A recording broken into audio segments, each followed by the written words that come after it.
The party says, you are wrong. So, so gestures communicating. Maybe common scene that.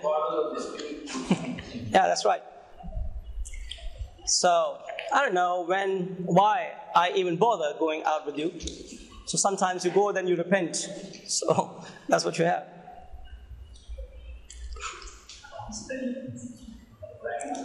No, studying, but cheating.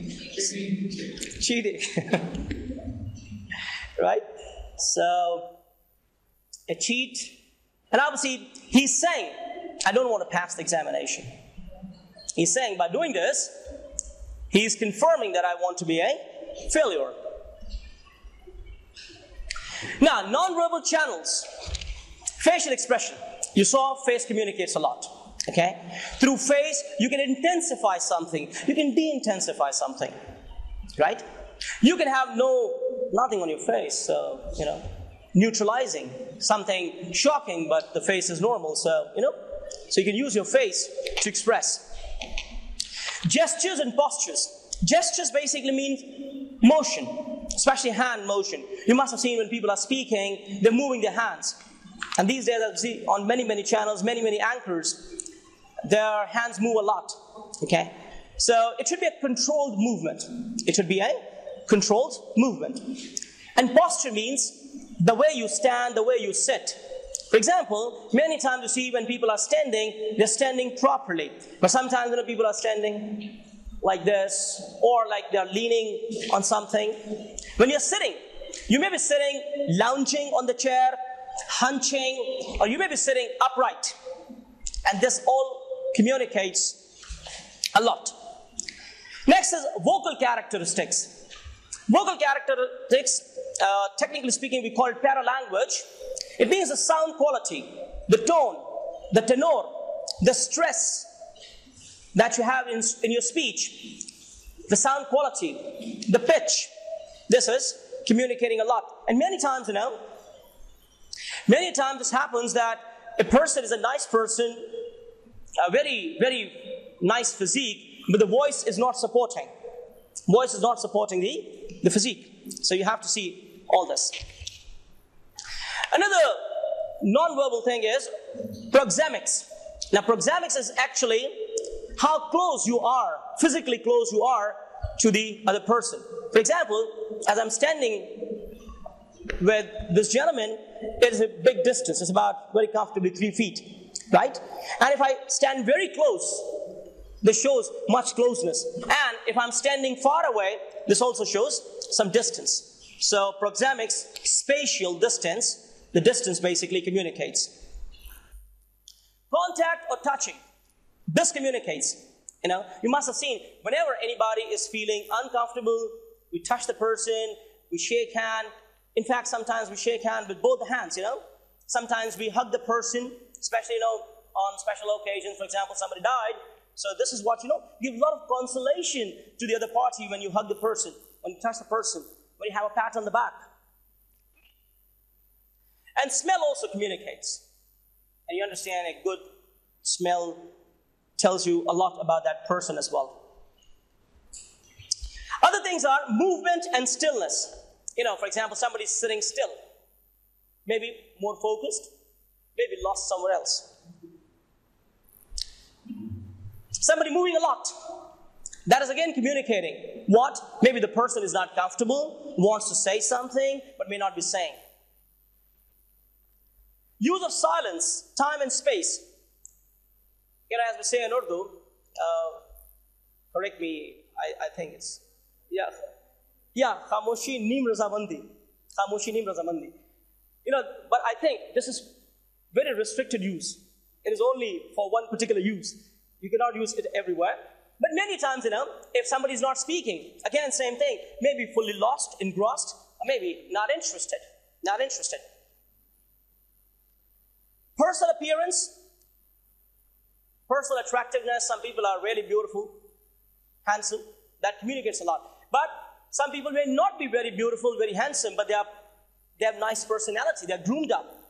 They would talk properly. They have decent style. So decent dressing. This communicates. And next we have is appearance of surrounding. Appearance of surrounding means where we are sitting. That is also communicating a lot. We are sitting in a comfortable room. This is why, many times when you have to discuss something very sensitive, you call the people at a very nice place, right?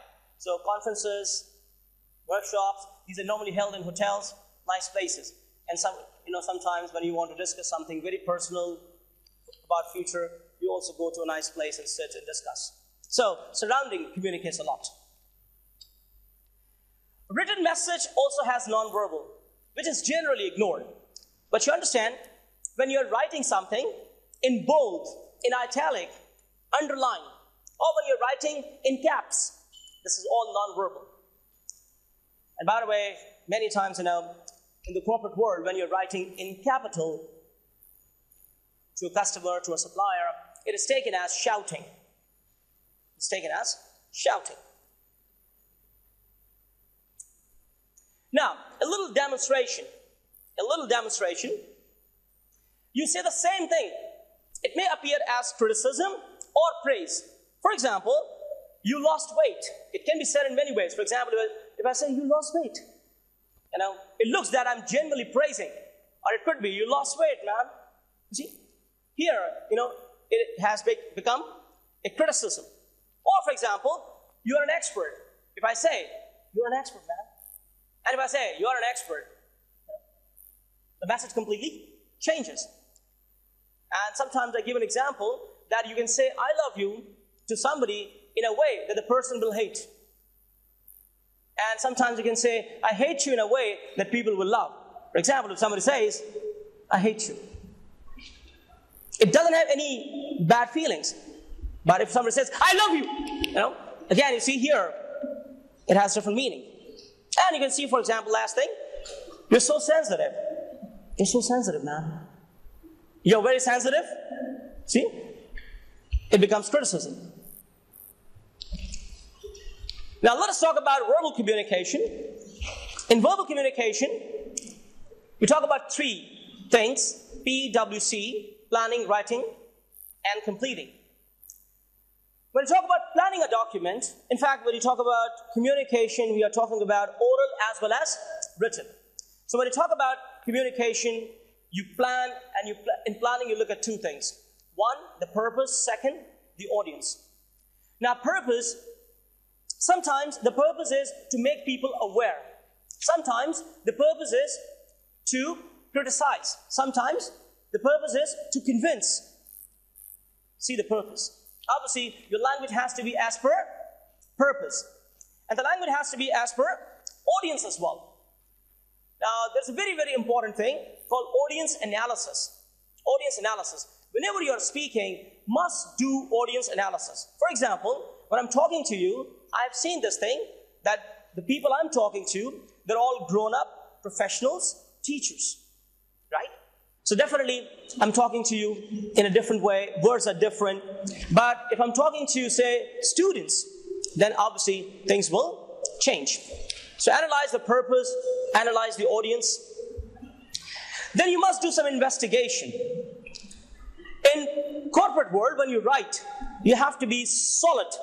You have to be concrete in what you write. So this requires investigation. For example, we are writing a report on, let's say on pollution, for example.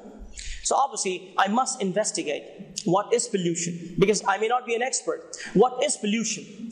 What is environmental footprint? How much pollution is produced by one car per day or per year? So investigation has to be done.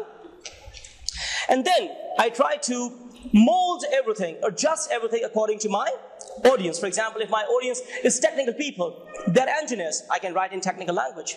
But if they are common people, then I have to write accordingly. After planning, you go for writing. Now in writing, there are two things. One is organize and one is compose. Now sometimes people confuse these two. Organize means that you arrange the material. Because I have a lot of material, I have to arrange it systematically. And then I compose, I type or I write. how to organize. This is coming in. I'll talk about it.